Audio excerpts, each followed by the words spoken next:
नमस्कार मेरे प्यारे दोस्तों। जैसा कि आपको पता है कि सीजी सेट के लिए आवेदन आ चुका है और आगामी 21 जुलाई को इसका एग्ज़ाम होना है। तो इस एग्ज़ाम के लिए जो जो महत्वपूर्ण जानकारियां जो आपको पता होना चाहिए उनको हम इस वीडियो में डिस्कस करेंगे। जैसे आवेदन फॉर्म में क्या क्या शर्तें हैं, कौन कौन फॉर्म भर सकता है, किस विषय में भर सकते हैं, फॉर्म भरते समय आपको क्या सावधानियाँ रखनी है, किन का सिलेक्शन होगा, वो जो 6% रूल होता है वो क्या होता है। इसके अलावा एग्ज़ाम कितने चरणों में होगा, कितने पेपर होंगे, कौन से पेपर कितने अंक का होगा, कब से कब तक होगा, समय कितना मिलेगा, ऐसी जो भी आपके मन में दुविधा होगी उनका हम इस वीडियो में जवाब देने का प्रयास करेंगे। मेरा नाम राजन तिवारी है। वर्तमान में मैं असिस्टेंट प्रोफेसर के पद पे कार्यरत हूँ। सबसे पहले तो ये संशोधित विज्ञापन देख लीजिए, क्योंकि इसके कारण बहुत सारा कन्फ्यूज़न है बच्चों के मन में। तो अब ये जो संशोधित परीक्षा तिथि है वो है 21 जुलाई 2024, मतलब रविवार। दूसरा, आपके पेपर 1 में 100 अंक आएंगे। 100 अंक का पेपर होगा जिसमें 50 प्रश्न होंगे। सभी प्रश्न अनिवार्य होंगे और ये 1 घंटे का होगा। 10 बजे से लेकर 11:15 तक होगा ये पेपर।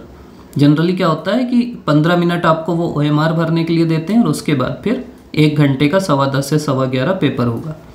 दूसरा, पेपर 2 होगा जो 200 नंबर का होगा और 100 प्रश्न आएंगे। ठीक, 200 नंबर का 100 प्रश्न आएंगे। सभी प्रश्न अनिवार्य होंगे, मतलब इसमें ऑप्शनल कुछ नहीं रहता। ये 2 घंटे का होगा, 2 बजे से लेकर 4:15 तक, मतलब 2 बजे आपको अंदर जाना है, 2:15 तक OMR भरना है, 2:15 से 4:15 तक आपका पेपर होगा। उसके बाद गणित के बारे में स्पेशल सूचना दे दी गई है कि प्रश्न पत्र 2 जो मैथमेटिकल साइंस है विषय के प्रश्न पत्र में 60 अंकों के प्रश्न अनिवार्य होंगे, जबकि शेष जो 40 अंक है उसमें अभ्यर्थी को गणित अथवा स्टैटिस्टिक्स में का चयन करना पड़ेगा ऑनलाइन आवेदन भरते समय। समझ रहे हैं आप? मतलब जब आप आवेदन भरेंगे उसी समय आपको बताना पड़ेगा कि मेरे को क्या लेना है। फिर अब हम पुराना एडवर्टाइजमेंट देखते हैं। इसमें है कि ऑनलाइन आवेदन पत्र भरने की प्रारंभिक तिथि है 13 मई और भरना है, लास्ट डेट है 9 जून, मतलब आपको 9 जून से पहले भर लेना है। और लास्ट डेट का वेट मत करिए, कभी कभी साइट हैंग हो जाती है, तो आप 9 जून से पहले भर लीजिए। 8 जिला मुख्यालय में परीक्षा होगी। ये देखिए, पहले 7 जुलाई थी, वो 21 हो गई है।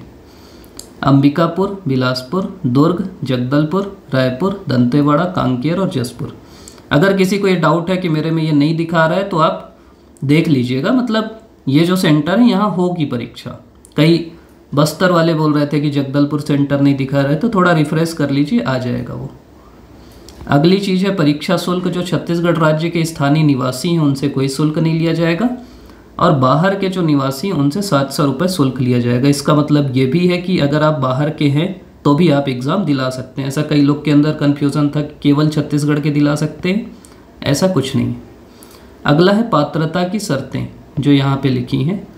पात्रता की शर्तें में है कि सम्मिलित होने के लिए स्नातकोत्तर उपाधि होना चाहिए आपके पास, या समकक्ष परीक्षा किसी मान्यता प्राप्त विश्वविद्यालय से कम 55%, मतलब आपके पास PG होना चाहिए और कम से कम 55% नंबर होने चाहिए। और अगर आप SC ST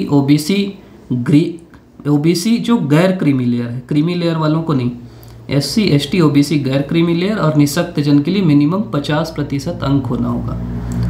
मतलब 50% अंकों को राउंड ऑफ नहीं किया जाएगा, मतलब अगर 49.9 है तो आपको 50 नहीं माना जाएगा, ये ध्यान रखिएगा।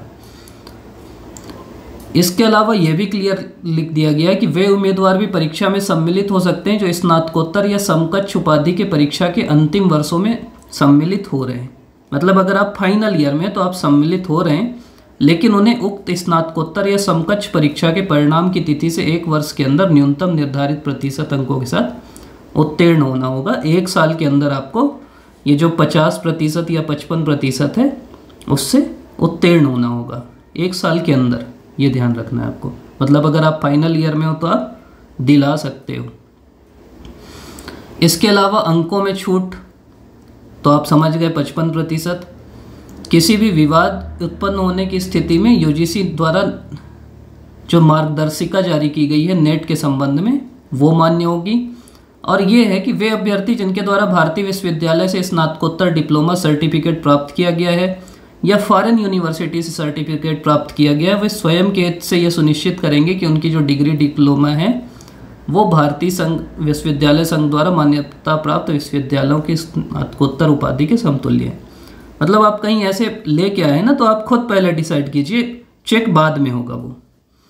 अगली चीज़ है कि जो प्रश्न पत्र 1 है वो सभी के लिए अनिवार्य है, आपको पता होगा। पेपर 1 सभी के लिए कंपलसरी है, और जो पेपर 2 है वो अभी 19 विषय के लिए होगा। अभी एक नया नोटिफिकेशन आया है, मतलब बयान आया है उच्च शिक्षा विभाग का कि अभी नवंबर में फिर से सेट होगा, उसमें नए विषय जोड़े जाएंगे। लेकिन अभी 19 विषय अनुशंसित हैं, ये आपके सामने Hindi, English, political, economics, sociology, history, geography, physical science, mathematical, chemical, life, computer, commerce, law, Sanskrit, psychology, library, physical education, home science. अब जैसे कोई पब एड वाला है, पब्लिक एडमिनिस्ट्रेशन या इंटरनेशनल रिलेशन वाला है, वो पॉलिटिकल साइंस में एग्ज़ाम दिला सकता है। तो ऐसे आपको देखना है कि आपकी जो सिस्टर डिसिप्लिन है उसमें आप दिला सकते हो। एक चीज़ और सवाल पूछते हैं बच्चे कि भैया हम 2 पेपर एक साथ दिला सकते हैं कि नहीं। भाई भर तो सकते हो, लेकिन एग्ज़ाम तो एक ही साथ होना है ना, 2 से लेके 4:15 तक, तो आप एक ही पेपर तो दिला पाओगे ना, तो ये ध्यान रखना। सेट की परीक्षा में 2 प्रश्न पत्र होंगे, सभी प्रश्न पत्र में केवल बहुविकल्पी प्रश्न आएंगे, ये भी आपको ध्यान रखना है। ये तो हम लोग देख लिए कि प्रश्न पत्र 1 में 50 प्रश्न आएंगे, 2 में 100 प्रश्न आएंगे, एक प्रश्न में 2 नंबर होगा, मतलब 200 नंबर। प्रश्न पत्र 1 अनिवार्य है, ये पठन पाठन एवं अनुसंधान की प्रवृत्ति को देखेगा, तार्किक क्षमता देखेगा। 50 प्रश्न होंगे, सभी का उत्तर देना अपेक्षित है और 2 अंक होंगे। प्रश्न पत्र 2 जो है इसमें 100 प्रश्न पूछे जाएंगे, ये आपको ध्यान रखना है। और इसका जो सिलेबस है अभी मैं आपको दिखा दूंगा, अभी नया सिलेबस भी अपडेटेड हो गया है। अगली चीज़ है कि जो टॉप 6% कैंडिडेट है ना, top 6% of the appearing candidate who appear in the paper 1 and paper 2 both and secure at least 40% aggregate marks. देखिए ऐसा समझिए कि कुल अगर 100 बच्चे एग्ज़ाम दिला रहे हैं, तो इसमें से जो शुरू के 6 लोग हैं ना, वो सेलेक्ट होंगे, टॉप 6%। अब इसी में आपका कैटेगरी बन जाएगा, जिसका जितना रिजर्वेशन है उनके टॉप 6%। और ये है कि वो बच्चे उसमें टॉप 6% लिया जाएगा जो दोनों पेपर दिलाएं। मतलब पेपर 1, ऐसा नहीं कि आप पेपर 1 दिला के घर भाग गए, दोबारा नहीं दिलाए तो नहीं होगा। आप पहली चीज़ दोनों पेपर दिलाएं, और दोनों पेपर में मिला के अगर आप जनरल या क्रीमी लेयर ओबीसी के हैं तो कम से कम 40% नंबर हो, और अगर आप SC, ST, OBC या नॉन क्रीमी लेयर के हैं तो आपको कम से कम 35% नंबर हो, कम से कम दोनों मिला के। ऐसा नहीं कि एक में इतना हो, दोनों मिला के होना चाहिए। मतलब समझ रहे, सीधा सीधा समझिए कि जैसे 100 बच्चे एग्ज़ाम दिलाते हैं, तो जो टॉप 6 हैं उनका सिलेक्शन होगा। अब टॉप 6 में भी फिर आप बांटोगे, रिजर्वेशन बांटोगे कि अपने स्टेट गवर्नमेंट में जैसे SC का रिजर्वेशन, ST का रिजर्वेशन, OBC का रिजर्वेशन, वो देख के हम अलग अलग सीट बांट देंगे। उसके अलावा एक चीज़ आपको ध्यान और रखना है कि आपका दोनों पेपर में मिला के कम से कम अगर आप जनरल और क्रीमी लेयर OBC हो तो 40% होना चाहिए, और अगर आप SC, ST, non creamy layer OBC, transgender, physically disabled हो तो कम से कम 35% दोनों पेपर मिला के होना चाहिए, ये भी आपको ध्यान रखना है। इसके अलावा लिखा है कि ऐसे निःशक्तजन जो अपने हाथ से नहीं लिख सकते उनको लेखक की सहायता उपलब्ध कराई जाएगी, लेकिन उनके द्वारा परीक्षा शहर में कोऑर्डिनेटर के पास, मतलब आपको क्या करना है कि आपके शहर में जो कोऑर्डिनेटर है उसके पास कम से कम 1 सप्ताह पहले लिखित में अनुरोध करना है, और उन्हें प्रथम प्रश्न पत्र के लिए 20 मिनट और द्वितीय के लिए 40 मिनट का अतिरिक्त समय दिया जाएगा। ठीक, अगर आपको साथ में मिला तो आपको 20 मिनट पहले प्रश्न पत्र के लिए, 40 मिनट सेकंड के लिए एक्स्ट्रा दिया जाएगा। सेट परीक्षा का आयोजन राज्य के शासकीय और अशासकीय सहायता प्राप्त महाविद्यालय में सहायक प्राध्यापक, ग्रंथपाल, क्रीड़ाधिकारी, राज्य विश्वविद्यालय में सहायक प्राध्यापक की नियुक्ति हेतु पात्रता निर्धारण के लिए, मतलब इसमें आपकी नियुक्ति होगी। बाकी जो शर्तें हैं वो आपकी व्यापम की वेबसाइट में है। इसके अलावा एक और इम्पॉर्टेंट चीज़ है, जनरली क्या होता है ना, हिंदी इंग्लिश में डाउट होता है तो PSC वाले हिंदी को मानते हैं, लेकिन यहाँ क्या है कि अंग्रेजी और हिंदी में अगर किसी प्रकार का अंतर है तो अंग्रेजी में मुद्रित प्रश्न को ही अंतिम माना जाएगा, ये आप ध्यान रखिएगा। अगर आपको डाउट होता है ना हिंदी और इंग्लिश में, तो जो इंग्लिश वाला है उसको ध्यान से पढ़िएगा। इसके अलावा केवल आपके ऑनलाइन फॉर्म ही स्वीकार किए जाएंगे, ऑफलाइन आप बोलोगे मैं भर के भेज देता हूँ तो वो नहीं माना जाएगा। अगली चीज़ है कि आप ना बिल्कुल ध्यान से फॉर्म भरिएगा। 9 जून अंतिम तिथि है जो हम देख चुके हैं, और अगर आपका फॉर्म में कोई गलती होती है ना तो ये 10 जून से 12 जून के बीच उसको सुधार लेना, त्रुटि सुधार आप कर सकते हो। और परीक्षा की संभावित तिथि है 21 जुलाई। ठीक, ये ध्यान रखिएगा। त्रुटि सुधार भी ध्यान रखिएगा कि अगर कोई गलती होती है तो हम सुधार कर सकते हैं। उसके अलावा अगर हम व्यापम के जो परीक्षा निर्देश हैं वो देखें, जो तो हम पढ़ चुके हैं वो तो सेम ही है कि आपका 13 मई से फॉर्म होगा, 9 जून तक होगा, 10 से 12 तक आपका त्रुटि सुधार है, संभावित तिथि 21 जुलाई है। परीक्षा केंद्र आपके सामने है। इसके अलावा आपके कौन कौन से विषय हैं, 19 विषय आपके सामने हैं। इसके अलावा आपको ये ध्यान रखना है कि जो भी आप प्रमाण दे रहे हैं ना, जैसे आप अपनी जाति का, आपकी जन्म तिथि, आपके स्थानीय निवासी हैं कि नहीं, तो आपका ये जो जांच है वो काउंसलिंग के समय होगा। तो आप अगर गलत जानकारी दे रहे हैं तो आप खुद उसके जिम्मेदार हो, ये स्पष्ट लिखा है। ऐसा नहीं कि आप बाद में बोलो कि भाई उन लोग क्यों चेक नहीं किए। वो आपको बोल रहे हैं कि आप जो भी जानकारी दो वो सही दो, अगर आप गलत देते हो तो आप उसके जवाबदार खुद होगे, इसलिए जानकारी सही देना। और वो अभी ये भी चेक नहीं कर रहे हैं कि आप सही में पीजी के फाइनल ईयर में हो या पास कर चुके हो कि नहीं। अगर आप गलत भरते हो तो भी आप खुद जवाबदार हो, ये भी इसमें लिखा है। लेकिन मैं एक सलाह दूंगा कि अगर आप पीजी फर्स्ट ईयर में भी हो ना तो भी भर दीजिए, क्योंकि नेट में जनरली वो एलिजिबल हो जाते हैं और आपका भी अगले 1 साल में रिजल्ट तो आ ही जाना है। इसके हिसाब से आप नहीं भर सकते, लेकिन भर दीजिए। मान लीजिए एलिजिबल हुए तो अच्छी बात है, नहीं भी हुए तो कम से कम एक अनुभव हो जाएगा। तो ये सलाह है मेरी, क्योंकि अब ये जुलाई तो आ ही गया है, तो ऐसे टेक्निकली तो आप सेकेंड ईयर में चल दोगे, ऐसे सोचोगे तो। उसके बाद फिर त्रुटि सुधार करने का है कि आप ये 2 दिन त्रुटि सुधार कर सकते हो। प्रवेश पत्र आपको आपका जो रजिस्ट्रेशन आईडी है और पासवर्ड है उसको आप डाल के प्राप्त कर सकते हो, और प्रवेश पत्र आप अपने पास रखे रहिएगा, क्योंकि काउंसलिंग के समय इसको आपको प्रस्तुत करना पड़ेगा। ऐसा नहीं कि द्वितीय प्रति व्यापम देगा, आपको रखना है। ये नंबर दिया है व्यापम के द्वारा, आपको कोई भी दिक्कत होती है तो इस मोबाइल नंबर पे अगर अवकाश है तो, और कार्यालयीन समय है तो 0771297278 में आप वो कर सकते हो। सिलेबस हम लोग अभी देखेंगे कहाँ पे लिंक है, वहाँ से हम डाउनलोड कर सकते हैं। परीक्षा कक्ष में प्रवेश के लिए लिखा है कि एडमिट कार्ड जो है प्रवेश पत्र में यदि फ़ोटो प्रिंट नहीं हुआ है तो 2 रंगीन पासपोर्ट साइज फ़ोटो लेके जाना है, नीला या काला डॉट पेन लेके जाना है, और मूल पहचान पत्र लेके जाना है। अगर आप मूल पहचान पत्र, मतलब कई लोग क्या करते हैं ना, डुप्लीकेट लेके आ जाते हैं, तो अगर आप लेके आओगे तो आपको परीक्षा दिलाने से वंचित किया जा सकता है। और अगर आप मोबाइल, कैलकुलेटर ये सब लेके आएंगे तो यूएफएम होगा, फिर दोबारा परीक्षा भी नहीं दिला पाओगे। 2 पेपर होते हैं, ये तो हम पढ़ ही लिए। जो टॉप 6% होते हैं उनका चयन होता है। बस आपका नियम ये है कि अगर आप जनरल और क्रीमी लेयर ओबीसी हो तो कम से कम दोनों पेपर मिला के 40%, और बाकी जो रिजर्वेशन वाली कास्ट हैं उनके लिए दोनों पेपर मिला के 35%। आपको बस ये ध्यान रखना, कई लोग ना फालतू परेशान रहते हैं कि दोनों में पास होना है। ऐसा कहीं नहीं लिखा कि दोनों में पास होना है। एक है कि इसमें कोई निगेटिव मार्किंग नहीं है, ये भी बहुत ध्यान से रखिए। कोई निगेटिव मार्किंग नहीं है, आपको अगर सही है तो नंबर मिलेगा, नहीं सही है तो 0 मिलेगा। अगर आपको बाद में कोई दावा आपत्ति होती है तो 50 रुपये भुगतान करके आप दावा आपत्ति कर सकते हो बाद में। उसके बाद फिर अगर कोई त्रुटिपूर्ण सवाल है तो आप दावा कर सकते हो। अगर कोई सवाल है जिसमें 1 से ज़्यादा उत्तर है, इसमें स्पष्ट लिख दिया है कि 1 से ज़्यादा उत्तर हैं, तो सभी उत्तरों को सही मान लिया जाएगा। जैसे कोई सवाल है उसमें ए भी सही है, बी भी सही है, तो ए बी दोनों को सही मान के अब वो कर लिया जाएगा, उत्तर दे दिया जाएगा, नंबर दे दिया जाएगा।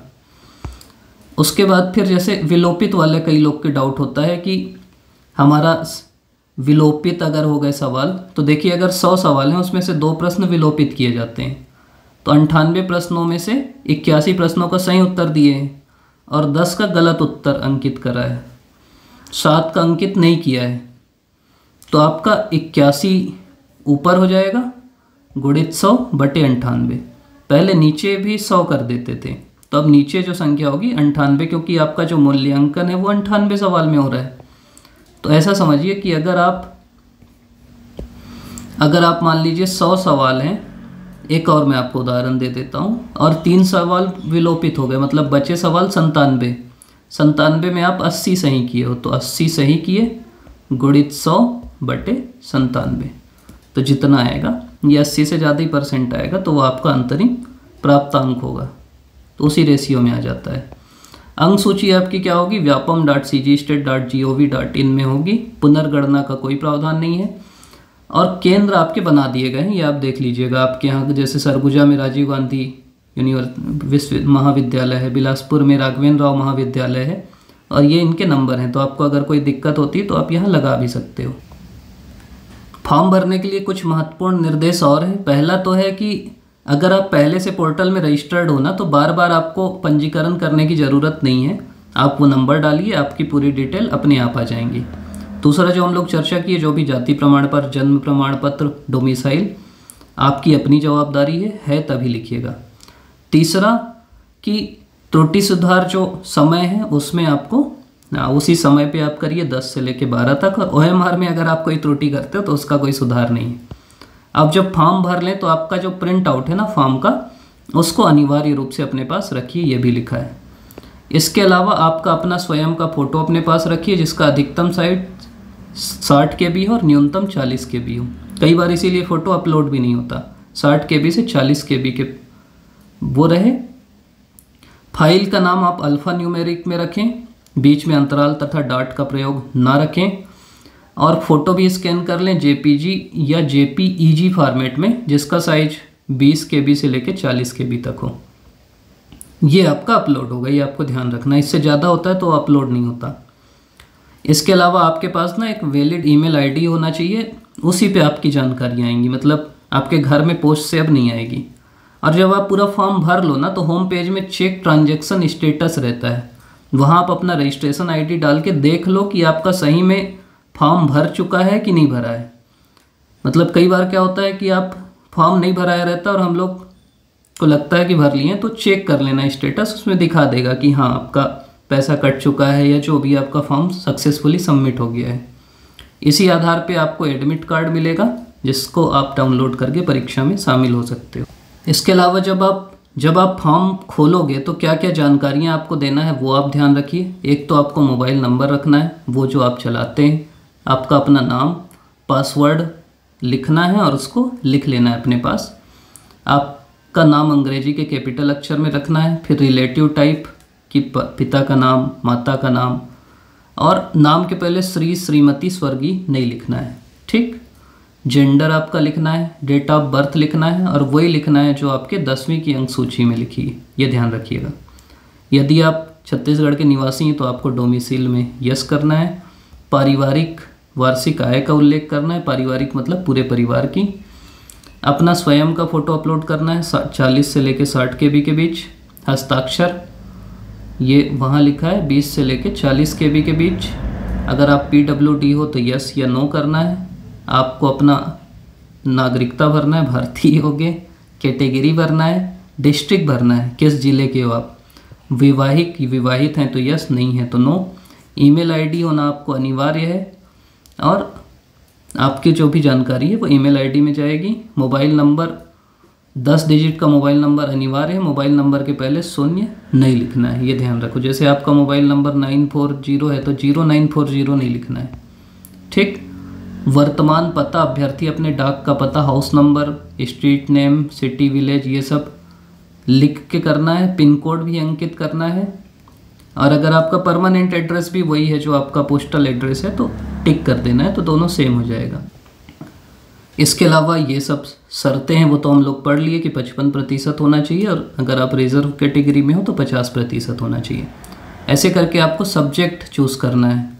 मैथमेटिकल साइंस है तो ये में से एक चुनना है, मैथमेटिक्स या स्टैटिस्टिक्स। फिर आपसे पूछा है कि आप PG पोस्ट ग्रेजुएशन कंप्लीट कर लिए कि नहीं। अगर आपका कंप्लीट है आपका स्नातकोत्तर तो यस कर दो, अगर आप फाइनल ईयर में तो स्टडिंग कर दो। फिर डिसिप्लिन पूछ रहा है किस में है आपका, जैसे राजनीति विज्ञान तो राजनीति विज्ञान। अपनी यूनिवर्सिटी का नाम, किस ईयर पास हुए हो, कितना मार्क्स आपको मिला और कितने में मिला। तो जब आप कंप्लीटेड भरोगे ना तो ये सब पूछेगा। अगर आप पढ़ाई कर रहे हैं तो आपसे नहीं पूछेगा।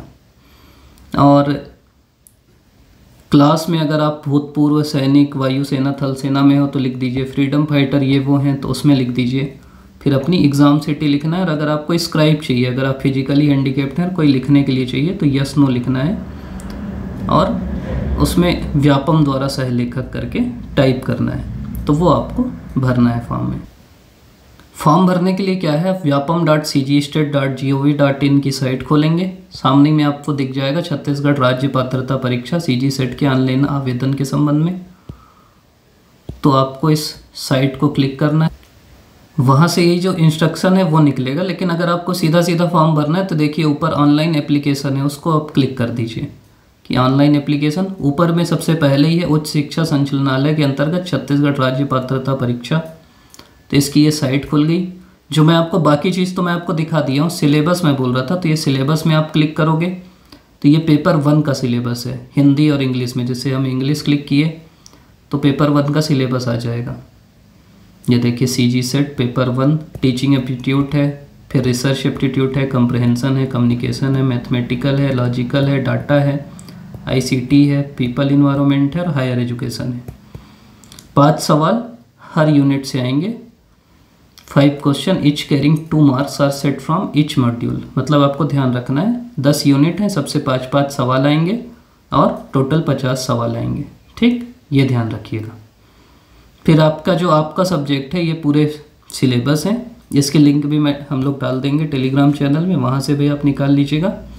तो यहाँ से, और पेपर 1 का कुछ वीडियो हमारे चैनल में आ गए हैं, जैसे लॉजिकल रीजनिंग के आ गए हैं, इन्वायरमेंट के आ गए हैं, हायर एजुकेशन के आ गए हैं, वो आप देख सकते हैं। और चैनल सब्सक्राइब कर लीजिएगा तो नए वीडियो भी लगातार आते रहेंगे। आपको फॉर्म भरना है तो यहाँ से आप सीधा ऑनलाइन एप्लीकेशन फॉर्म में क्लिक करिए। अगर आप पहले से रजिस्टर्ड हैं तो यहाँ अपना मोबाइल नंबर और पासवर्ड डाल के लॉगिन हो जाइए, आपकी डिटेल पहले से है। अगर पासवर्ड भूल गए हैं तो यहाँ से फॉरगेट पासवर्ड कर दीजिएगा, तो फिर आपको मोबाइल नंबर डालोगे तो आपको आ जाएगा।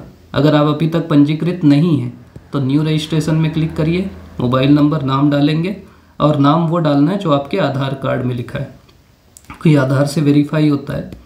तो ऐसे करके आप अपना फॉर्म भर सकते हैं आराम से। मतलब फॉर्म भरने में कोई दिक्कत नहीं होगी फॉर्म भरने में से। आप अभी तक वीडियो को देख रहे हैं, इसके लिए आपका बहुत बहुत धन्यवाद। चैनल को लाइक, शेयर, सब्सक्राइब करिएगा, और जिससे हमारे अब वीडियो लगातार आते रहेंगे आपके एग्ज़ाम तक, तो उसको आप देख सकें। पिछले भी वीडियो हैं, आप चैनल में जाके पिछले वीडियो खोल के देखेंगे तो आपको उससे भी फ़ायदा मिलेगा। आप अभी तक देख रहे हैं, इसके लिए आपका बहुत बहुत धन्यवाद।